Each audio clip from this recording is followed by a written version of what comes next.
Lula, você ainda vai tomar muito mais no TCU. Aguarde. O TCU, Tribunal de Contas da União, bloqueou recursos bilionários destinados ao programa Pé de Meia, que é uma das principais bandeiras do governo, segundo a corte que decidiu isso no plenário, os valores, e não de forma monocrática, como o STF. Segundo o TCU, os valores para os pagamentos aos estudantes resultantes de aplicações do FIPEM, o fundo no qual são depositados os recursos do programa, não estavam esses fundos previstos na lei orçamentária anual, não passaram pelo Congresso Federal. Pablo, você que levantou esse ponto do pedido de impeachment, primeiro, você acha que isso vai prosperar?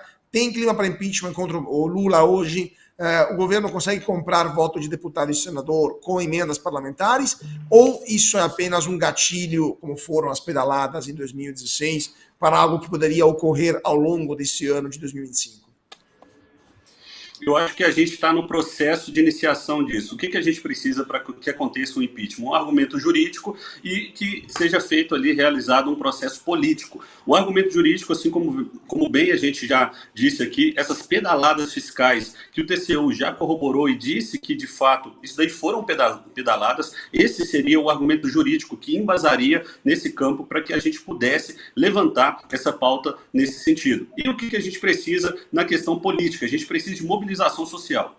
A gente precisa gerar esse sentimento de inconformidade, a gente precisa gerar esse sentimento de, mais uma vez, as pessoas olharem para a realidade daquilo que está acontecendo, o fato do que está acontecendo no nosso país, e não aquilo que é dito nas mídias tradicionais, não aquilo que é dito nos jornais, mas de fato.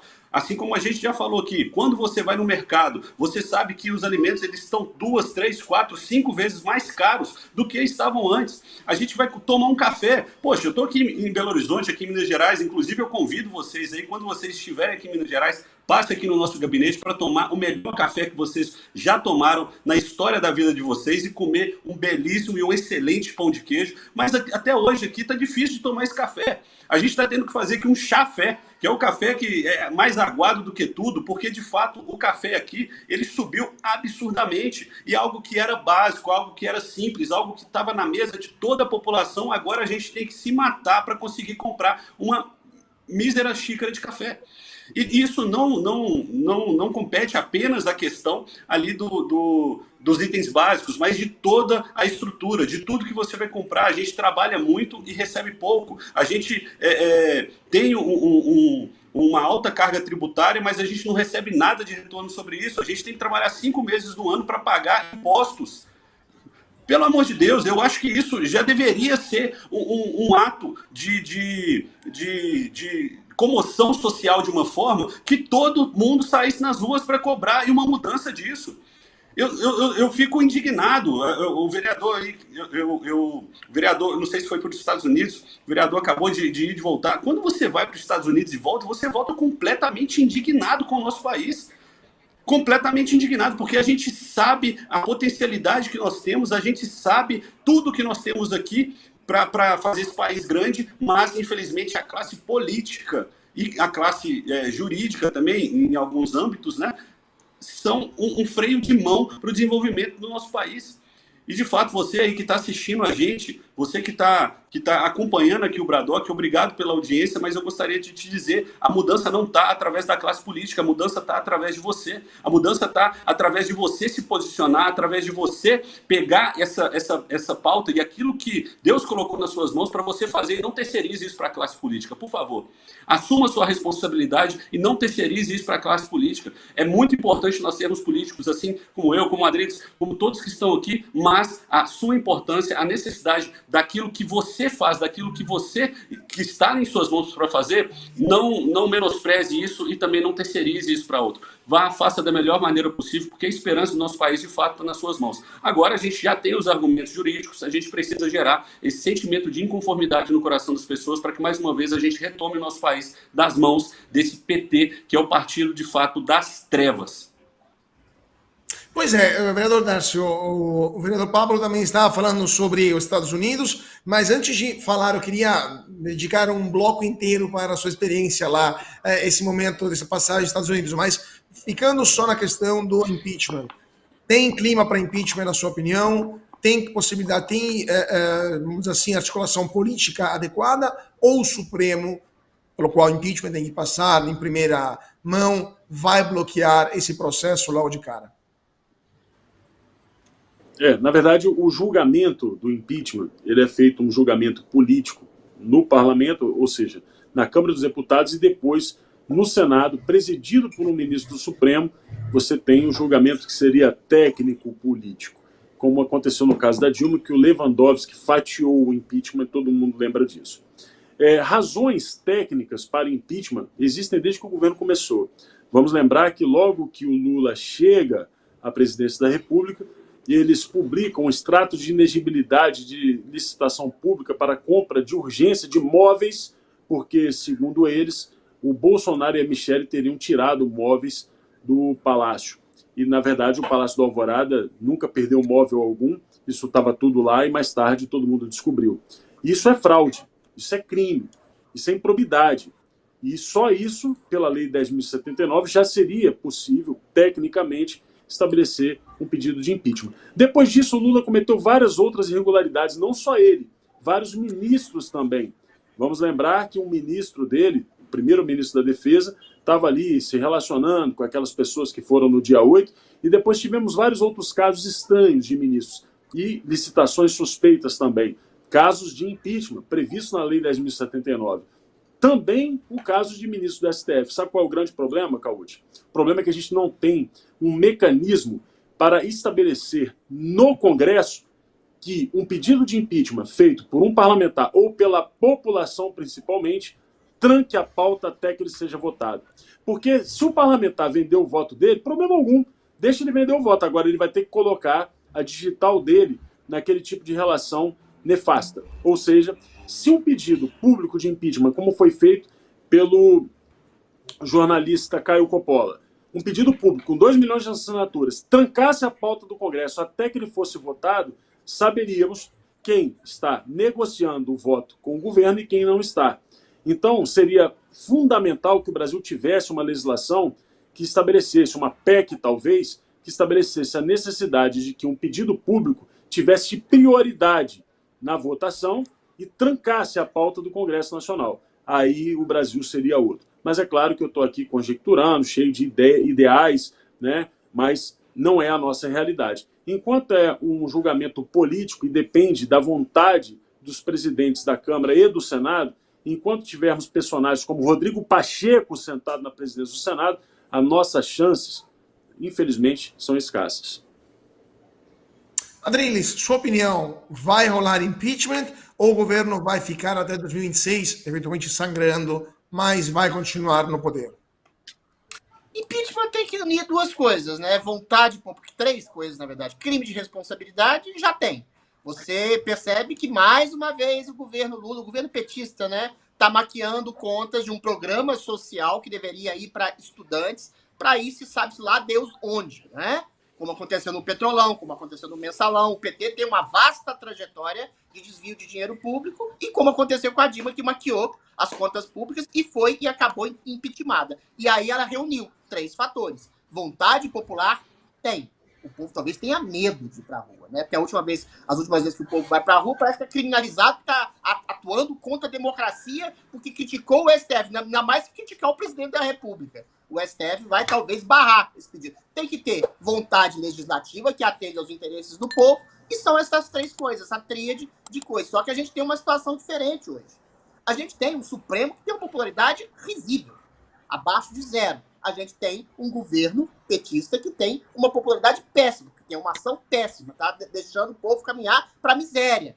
E você tem um legislativo acuado pelo Supremo Tribunal Federal, sobretudo o Senado, que tem metade de gente lá com capivara lá no Supremo e que é chantageado, a gente sabe disso. Então você não tem uma construção de uma democracia direta, popular, em que as vontades do povo sejam atendidas, em que um crime de responsabilidade seja percebido pelo legislativo, que atende à vontade popular e bota para quebrar, bota um pedido de impeachment, como aconteceu no caso da senhora Dilma Rousseff, como aconteceu no caso do senhor Fernando Collor de Mello, 30 anos atrás. A gente não tem uma democracia visível hoje no país, né? Você tem um conluio entre o governo, entre o Supremo, você tem um Supremo, um Legislativo, aliás, chantageado, e um povo amedrontado. Ou seja, a gente tem o pior dos mundos no Brasil. Então, talvez seja possível, necessário que o governo sangre ainda mais para que haja um pedido efetivo de impeachment. Porque também, com os presidentes da casa, Arthur Lira, o presidente da casa do Senado, Pacheco, com a possibilidade de outro presidente do Centrão da casa, com a possibilidade da volta para o Alcolumbre no Senado, fica difícil. Eu pareço pessimista no meu comentário, mas eu quero ser otimista. E para ser otimista, infelizmente, é triste dizer isso. O governo Lula tem que sangrar mais. Tem que sangrar mais, porque aí as pessoas vão perceber, e elas já estão percebendo, que o governo Lula foi exatamente uma escolha imposta, como eu te falei, sobre a rejeição do Bolsonaro, um homem que não tinha e não tem popularidade, e um homem que está afundando o país. Ele deveria ser empichado ontem, a meu ver. Mas a conjuntura ainda não o permite dessa forma tão fácil como eu acho que deveria ser. O Lula devia ter saído do poder há muito tempo. E outra coisa, a pergunta que eu faço, será que com o Alckmin vai melhorar? Eu acho que da possibilidade econômica, talvez dê uma melhora. Mas do ponto de vista de liberdades individuais e perseguição, talvez o regime ache no Alckmin o modelo perfeito de alguém de uma direita moderada que vai justificar as prisões, as perseguições. Ou seja, o buraco do Brasil é bem mais embaixo que o fundo que a gente percebe. Só um ajuste aqui, Cauti, se me permite. Só um ajuste. Eu falei do ministro da Defesa se relacionando com manifestantes, mas, na verdade, é o G. Dias. No caso, ministro, tem cargo de ministro, mas era o secretário do GSI. Só para poder fazer esse pequeno ajuste aqui, que o Pedro aqui, nosso espectador, apontou e eu estou fazendo a correção ao vivo. Ótimo, perfeito. Então, agradecemos aqui o Pedro. Já vou aproveitar para chamar também a Maria de Lourdes Silva, que está dizendo: não adianta ir às ruas uma vez por mês, tem que ser todos os dias ou todos os finais de semana. A Maria de Lourdes, que pediu no superchat aqui junto conosco, e Luiz Carlos Cobalcini dizendo: não vou mais em manifestação nenhuma, também no superchat. Jorge Serrão, sua opinião sobre isso? Temos café que aumentou 40%, a picanha mais cara nos últimos 18 anos. Será que tem clima para Paulista cheia e impeachment no Congresso? Ou tem que ter algo a mais, algum mensalão ou algum petrolão que aconteça antes? Não, a mobilização tem que ser permanente, constante. Já está marcado para o dia 9 de fevereiro, domingo, na Avenida Paulista, mais um evento de manifestação popular. Então, já bota na sua agenda, 9 de fevereiro, Avenida Paulista. Vamos lotar a Paulista para iniciar esse pedido de impeachment do Lula, para ratificar a importância da anistia para o 8 de janeiro e, fundamental, seguir com a campanha pela contagem pública de voto, porque democracia você só vai ter pela contagem pública de voto. Então, são pontos fundamentais. Lula está desgastadíssimo. Ele agora conseguiu a façanha de tomar no TCU. O pé de meia do Lula acabou virando um pé no traseiro. Porque o Tribunal de Contas da União identificou uma irregularidade crassa no financiamento do programa. O governo tem um fundo, e esse fundo é um fundo privado. E o fundo privado, curiosamente, tem uma taxa de administração lá de 45 milhões. Pô, que taxa cara essa, hein? Quem é que está levando essa grana? Essa é uma pergunta que tem que ser feita por uma CPI, que isso é muito grave. E, já sabe, não é só esse fundo privado, esse FG Educ. Não é só ele, tem outros fundos que devem estar fazendo a mesma coisa. Então, na destinação primária desse fundo, não estava previsto utilizar esse dinheiro para dar 200 contos para cada estudante. O estudante que o Lula está tirando o celular dele na escola, ele quer dar 200 para tentar comprar esse futuro eleitor. É uma canalice inominável, isso que está sendo feito, uma tentativa de compra de consciência da nossa juventude, e é mais um fato que merece reação repugnante de todo brasileiro de bem nas redes sociais. Então, Lula, você ainda vai tomar muito mais no TCU. Aguarde.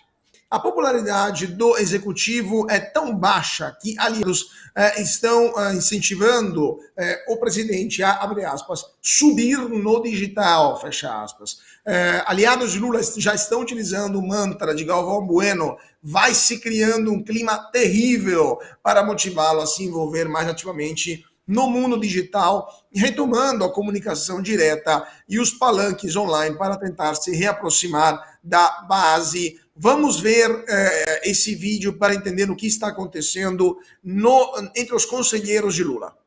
Lá no blog eu coloquei algumas avaliações que eu ouvi de integrantes do governo Lula e também do PT, muita gente citando aquele mantra do Galvão Bueno, vai se criando um clima terrível, para dizer o seguinte, ó, é melhor mudar. Não é só a comunicação como a gente está falando aqui. A comunicação é muito importante, mas o publicitário Sidônio Palmeira não vai fazer milagre. Ele precisa ter o que mostrar, precisa ter uma mensagem para passar. E outra, eles querem fazer um trabalho, que isso já é uma estratégia antiga, mas que ninguém consegue fazer de fato, que é, eles têm um personagem político que é o presidente Lula, que tem carisma, que tem essa interlocução, sabe, e de fato sempre teve o pulso, o termômetro das massas, mas hoje o palanque mudou para o digital. Então essa, Otávio, é a grande estratégia da turma que está no comando desse cavalo de pau. É tirar o Lula dos palanques e colocar o Lula no digital. Os políticos que são os mais bem-sucedidos nas redes, eles criam esse ar de que você está dentro da casa do cara, dentro do banheiro, dentro do quarto, você acompanha a vida. Agora, não adianta uma pessoa carismática, na política tradicional, colocar um terno e falar na rede social. Não vai rolar. Jorge Serrão, sua opinião sobre isso? Lembramos que o presidente Lula já estava no palanque no começo do seu terceiro mandato, quando fazia uma live quase semanal, né, se não me engano, com o ex-jornalista da Globo, live que, pelos resultados pífios, foi extinta, né, foi descontinuada pelo próprio presidente Lula, pela própria SECOM. E o jornalista ficou desempregado, por sinal. Na sua opinião, seria uma boa estratégia voltar para, né, esses contatos diretos com o público, ou temos um problema maior na popularidade do presidente que não se resolve com a comunicação? O problema se chama credibilidade. Quando o governo perde credibilidade, fim de papo, fim de jogo. É o caso de Lula hoje. Ele hoje consegue ser apontado pela oposição como o político, como o operário que nunca trabalhou direito e que hoje se transformou em um traidor da classe trabalhadora. Então, Lula nunca esteve com seu filme tão queimado quanto agora. Então a questão não é do palanque, se ele é digital ou de outra forma. Se você não tem conteúdo, não adianta, o palanque digital vai acabar com você. Vai ter o efeito contrário, colateral. E esse é o drama de Lula hoje. Não adianta você colocar Lula enfeitado digitalmente, porque ele não vai apresentar o resultado, simplesmente porque ele não tem o que mostrar.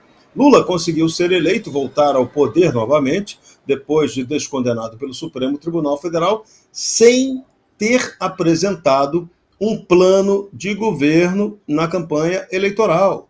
E pior, ele ainda processou eleitoralmente quem afirmou isso. Isso é que é mais curioso. E não apresentou plano de governo. E aí, a consequência disso é isso que estamos vendo agora. Quem fez o L está arrependido. Quem está vendo o L atuar está entendendo o que significa esse L, que voltou à cena da governabilidade que ele não encontra e nem vai encontrar, porque ele não tem capacidade mais para isso. Lula se transformou em um personagem anacrônico. Como é que você quer que ele seja o cara do palanque digital se o Lula sequer tem dificuldade, ele não consegue utilizar um telefone celular? É a Janja quem opera para ele o celular, ele não gosta daquilo, não tem vocação, não tem gosto, não tem capacidade. Mas o cara que odeia o celular foi o mesmo que teve o prazer, né, autoritário de publicar, sancionar o decreto que retira os celulares das escolas, impede que os jovens usem seus celulares na escola num decreto mais totalitário, atentador contra a liberdade individual, desrespeitoso, e que nós tivemos aqui, tanto os governos do Rio e de São Paulo, que embarcaram nessa mesma pataquada. As assembleias do Rio e de São Paulo se deixaram levar pela sanha totalitária que está dominando o Brasil. Então é muito mais fácil você tirar a comunicação da garotada, né, do que você promover um debate com elas sobre o uso correto do celular e de outros aparelhos eletrônicos na escola. Em vez de você incentivar o ambiente escolar para debater a liberdade e o respeito que cada um tem que ter, é lógico, você não pode usar celular na hora que o professor está dando aula, mas você não pode abrir mão dessa ferramenta altamente tecnológica no momento que a gente está mudando, fazendo a transição da era digital para a era quântica. Então, quando você vê um Lula jurássico, ultrapassado, retrógrado, vanguarda do atraso, operando dessa maneira, não vai ter marketagem digital que vai salvá-lo. Vamos lá, então. Darcio, eu queria a sua opinião sobre essa questão do Lula e do palanque virtual, onde ele é chamado pelos seus aliados, e se você acha que isso será a solução para esse desastre de popularidade do governo federal. Acontece que isso tudo parte de uma grande falácia e que a gente precisa começar a falar, e só em espaços como o Bradock Show é possível dizer algumas verdades. A primeira delas é de que a esquerda está perdendo para a direita nas redes sociais, que a esquerda, infelizmente, não consegue se comunicar com o público e que a direita tem muito maior engajamento e um número maior de influenciadores. Isso é uma grande mentira. A esquerda investe nesse setor desde a época de Orkut. Ou já esqueceram dos MADs, os núcleos de militância virtual do PT. Tem as brigadas digitais da CUT também, assuntos que já foram debatidos aí em larga escala pela grande imprensa.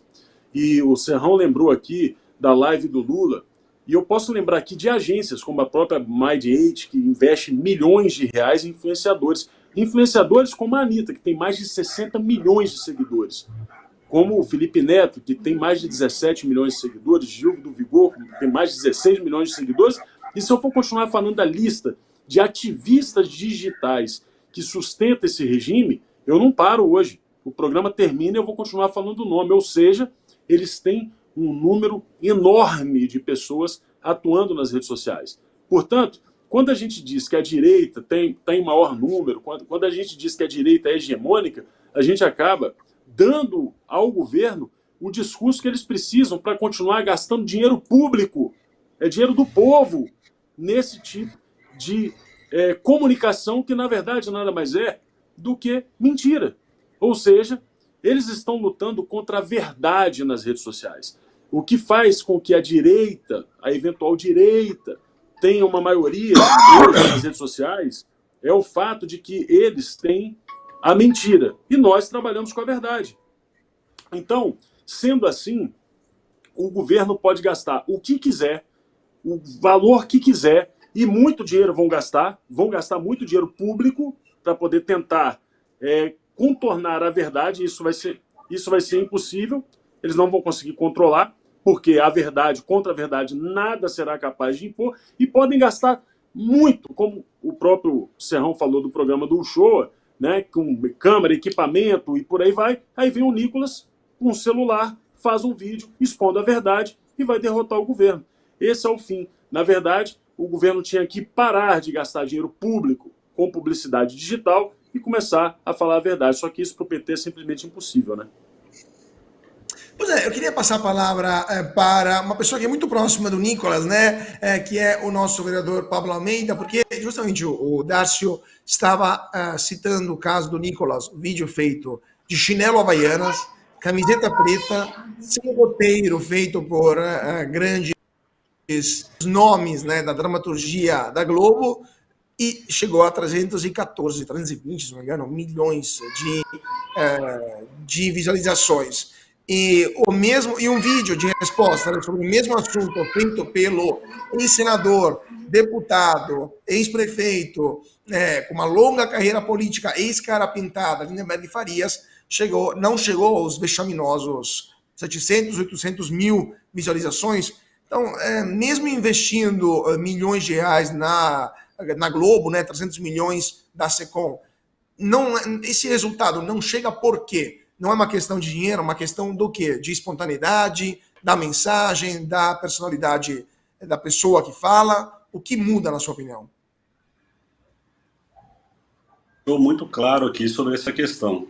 A questão do governo é a falta de credibilidade. Credibilidade no que falam, credibilidade no que dizem, credibilidade nas propostas. O presidente do país hoje, ele não é nem de longe o político mais seguido nas redes sociais. Isso diz muito sobre ele. A pessoa, a figura da presidência ali, a figura do presidente, que é a pessoa que deveria ser a representatividade, pelo menos na maior parte da população, isso não é encontrado nas redes sociais. O cara que ganhou nas urnas, ele não tem povo nas ruas e principalmente não tem seguidor nas redes sociais. É claro que tem uma gama de pessoas que o seguem ali, mas a maioria ele está buscando algum tipo de informação. Tem muito jornalista, tem muitas pessoas, até mesmo da direita, para ver sobre as pataquadas que esse governo vai fazer, mas o engajamento simplesmente ridículo. E, mais uma vez, a credibilidade extremamente abaixo de zero. E vem aí o Nicolas, um deputado mineiro de primeiro mandato, assim como eu disse no último programa, de 28 anos, com chinelo havaianas, e destruiu completamente toda a comunicação do Planalto. Inclusive,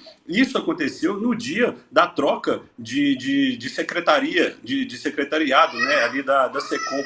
E agora o Lula, mais uma vez, ele, em um ato desesperado, por conta de toda essa polêmica da questão do Pix, eles devem gastar mais 50 milhões de reais do nosso dinheiro, do seu dinheiro contribuinte, do seu dinheiro pagador de impostos, para reforçar a confiança no Pix.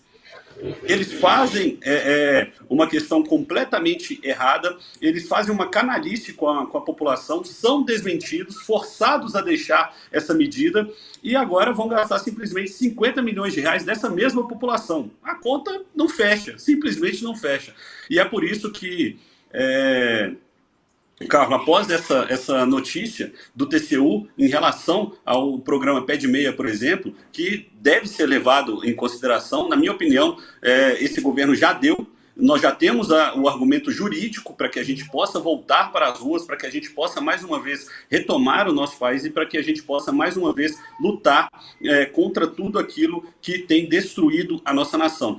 Então, eu vejo de uma maneira significativa a questão das redes sociais, mas também não descarto, assim como foi na minha campanha. Eu trabalhei ativamente nas redes sociais, mas também fiz questão de estar na rua com as pessoas, com a população, para que as pessoas pudessem me ver. Hoje, o presidente do país não tem essa condição de sair nas ruas, que dirá fazer uma postagem, e como eles já não aguentam, hoje mesmo a gente já teve uma novidade aí em relação aos alimentos, né? Hoje ou ontem, eu não estou me recordando, é muita coisa aqui, mas eles queriam passar os alimentos vencidos e justamente por conta das pressões, da pressão das redes sociais, eles depois de 3, 4 horas aí já jogaram isso por terra. Demonstra a força das redes sociais, mas também demonstra que esse governo ele não tem nenhum tipo de compromisso com a verdade e, por mim, já está na hora da gente voltar para as ruas e falar, de fato, o que está acontecendo no nosso país, não só aqui para as pessoas que estão aqui, que já estão identificando, até os petistas já estão abrindo mão dessa visão ideológica, porque na hora que você chega no supermercado para fazer uma compra, não tem ideologia, tem dinheiro. E o que está faltando, de fato, no bolso do povo é dinheiro para comprar, é você ter aquele sentimento, mais uma vez, de olhar e falar, poxa, não está fechando a conta, não bate a conta. E esse governo não tem nas redes sociais, também não tem as pessoas na rua, e com toda certeza essa movimentação ela já deve começar a acontecer para a gente voltar nas ruas e, de fato, tomar o nosso país mais uma vez. Adriles, você que é um comunicador também, você está dando uma olhada aqui, porque é verdade que o vídeo do Nicolas chegou a superar os 320 milhões de visualizações só no Instagram, mas um vídeo postado alguns dias depois pela deputada federal Erika Hilton, que também foi vereadora em São Paulo, chegou a 104 milhões de visualizações. Será que, no caso da Erika Hilton, temos uma personalidade à altura para fazer frente a essa força de comunicação da direita? Não, veja bem, eu como comunicador, você como comunicador, todos aqui comunicadores, sabemos que uma coisa é comunicar bem, outra coisa é mentir.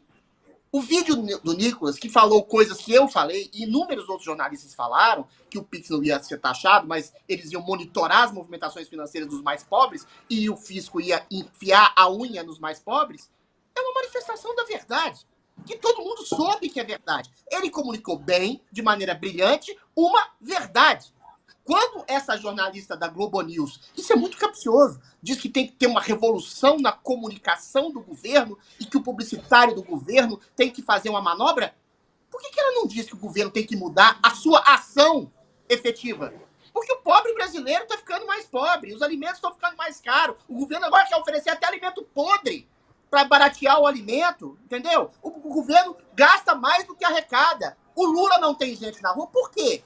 Porque foi um fenômeno de comunicação de rejeição ao Bolsonaro, a sua eleição, promovida pela Rede Globo, pela própria Justiça Eleitoral. O Lula não tem mais popularidade, ele é antítese de alguém, entendeu? Além de ser antítese de alguém, ou seja, uma falha de comunicação, de empatia com o público, ele não tem nenhuma ação. O Serrão disse que ele não tinha plano de governo. Eu até discordo um pouco. Ele tinha plano de governo, ele falou que ia dobrar os ministérios, ele falou que ia se vingar da Lava Jato e do Sérgio Moro, de todo mundo que colocou ele na cadeia, e é o que ele está fazendo. Ele está levando o país para a ruína, em método, em ação, em promessa, em programa de governo, entendeu? É um governo que quer exatamente colocar mais dinheiro do bolso do mais pobre, quando falava lá que queria taxar os mais bilionários, entendeu? Mentira!